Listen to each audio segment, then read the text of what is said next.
राजनांदगांव जिले के डोंगरगढ़ में नगरपालिका अध्यक्ष पद को लेकर भारतीय जनता पार्टी एवं कांग्रेस पार्टी के बीच कसमकस की स्थिति विगत 4 महीने से चल रही थी। दोनों पार्टी नगरपालिका अध्यक्ष पद को लेकर हाईकोर्ट पहुंच अविश्वास प्रस्ताव को लेकर विवाद बनाए रखे थे, लेकिन आज प्रशासन ने ये विवादित स्थिति को देख अविश्वास प्रस्ताव के अंदर चुनाव कराकर पूरी स्थिति को क्लियर कर दिया, जिसमें एक बार फिर से भारतीय जनता पार्टी को हार का सामना करना पड़ा।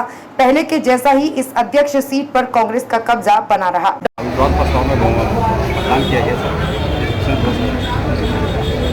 आज नगरपालिका परिषद डोंगरगढ़ के अध्यक्ष के खिलाफ अविश्वास प्रस्ताव जो लाया गया था उसके संबंध में आज कार्रवाई था।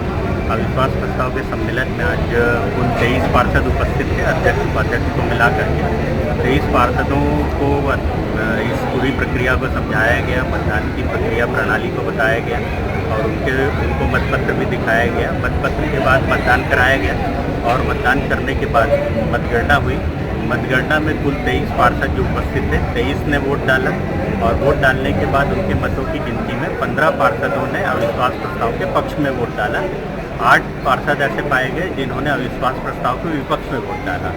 15 जो है कुल 23 लोगों ने वोट डाला। इसके हिसाब से 2/3 उनको बहुमत प्राप्त करना था अविश्वास प्रस्ताव को पारित कराने के लिए। यदि 2/3 से उनको संख्या मिल जाती तो ये प्रस्ताव पारित हो जाता, लेकिन ये 2/3 से कम होने के कारण इनका जो प्रस्ताव अविश्वास का लाया गया था वो आज ध्वस्त हो गया है। सर कहीं सर भाजपा में भी इसका विरोध देखने को मिल रहा है सर, जो अभी रिजल्ट आया उसको आपत्ति दर्ज करा रहे सर। देखिए, पीठासीन अधिकारी का दायित्व है कि कलेक्टर के द्वारा दिए गए जो निर्देश है उसका पालन करना और जो नगर पालिका अधिनियम 1961 की धारा 43 का है उसके तहत वैधानिक कार्रवाई करना।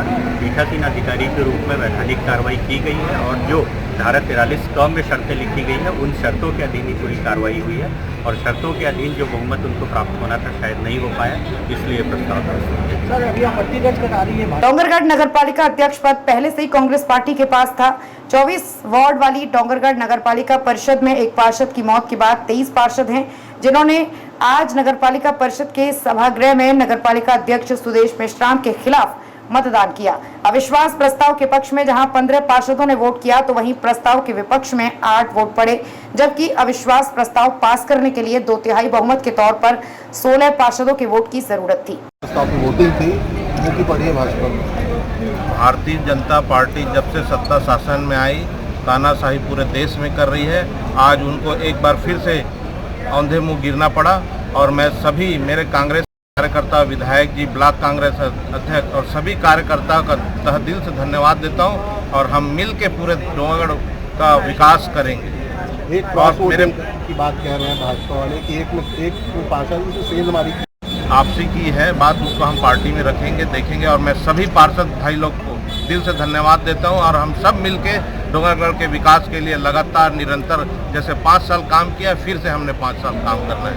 आज के जीत कर आपको बता दें कि नगरपालिका परिषद डोंगरगढ़ में भाजपा के 14 पार्षद हैं तो वहीं कांग्रेस के पास 9 पार्षद हैं। वहीं एक पार्षद की मृत्यु हो चुकी है। आज हुए मतदान में भाजपा के अविश्वास प्रस्ताव के पक्ष में 15 तो प्रस्ताव के विपक्ष में 8 मत पड़े। राज्य में जैसे ही भारतीय जनता पार्टी की सरकार बनी तब से ही भारतीय जनता पार्टी नगर पालिका अध्यक्ष पद को लेकर वर्तमान अध्यक्ष सुदेश मेश्राम के ऊपर आरोप प्रत्यारोप लगाकर विवाद की स्थिति बना रखे थे और अविश्वास प्रस्ताव लाकर भारतीय जनता पार्टी अपना अध्यक्ष नगरपालिका में बिठाने की तैयारी में थे, लेकिन इन्हें हार का सामना करना पड़ा। इसी के साथ डोंगरगढ़ से विजन टाइम्स न्यूज के लिए सचिन जाम्बुलकर की रिपोर्ट। फिर एक बार सीट बचाने का 1.5 महीने से तपस्या कर रहा था, आज सफल हुआ हूँ। माता रानी की कृपा, हमारे सीनियर्स की जो भी एडवाइस थी और पूरे पार्षद साथ दिए हैं, इसमें कोई शक नहीं है। ट्रांसपोर्ट की बात को मैं मानता ही नहीं, क्योंकि वो क्या हुआ कैसा हुआ वो जाने। मैं इतना जानता हूँ मेरे 9 पार्षद मेरे साथ थे, सबका साथ मिला है और जीते हैं दमदारी से और ये भाजपा के मुंह में तमाचा है, बस इसके अलावा कुछ नहीं कहना चाहूँगा। धन्यवाद। टोटल 23 पार्षद थे, चूँकि 24 का यहाँ वार्ड 24 वार्ड है। अब 23 में चूँकि 16 पार्षद हमें चाहिए था, 14 हमारे पास थे।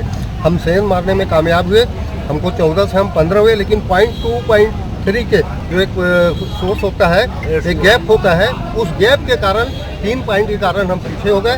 लेकिन कांग्रेस पार्टी को उसमें सेंध मारने में हम कामयाब हुए और हम विश्वास दिलाते हैं कि हम 14 से 15 हो गए हैं और डोंगरगढ़ के विकास के लिए हम अग्रसर रहेंगे, ये जनता से वादा करते हैं। उपाध्यक्ष के खिलाफ भी अविश्वास प्रस्ताव आने वाला है, आने दिनों में जी 0 सन्नाटा रहेगा वो की तैयारी थी, कांग्रेस सीट बचाने में कामयाब है, संगठन कितना मजबूत हो रहा है? भारतीय जनता पार्टी का उसी मानसिकता में दिखाई देता है, क्योंकि उनके पास बहुमत नहीं होने के बावजूद उसने अविश्वास प्रस्ताव लाए और उन्होंने खरीद फरोख्त का इसमें इस्तेमाल करने का प्रयास किया और हमें देखने को भी मिला है कि हमें हमारे एक पार्षद जो है अभी हमारे पक्ष में दान नहीं किए हैं। तो इससे भारतीय जनता पार्टी का शुरू से उनका उसी मानसिकता दिखते आ रहे हैं और उसी की परिणाम है कि आज इस बात प्रस्ताव में उसको खाना पड़ा। क्या संगठन कार्यवाही करेगी?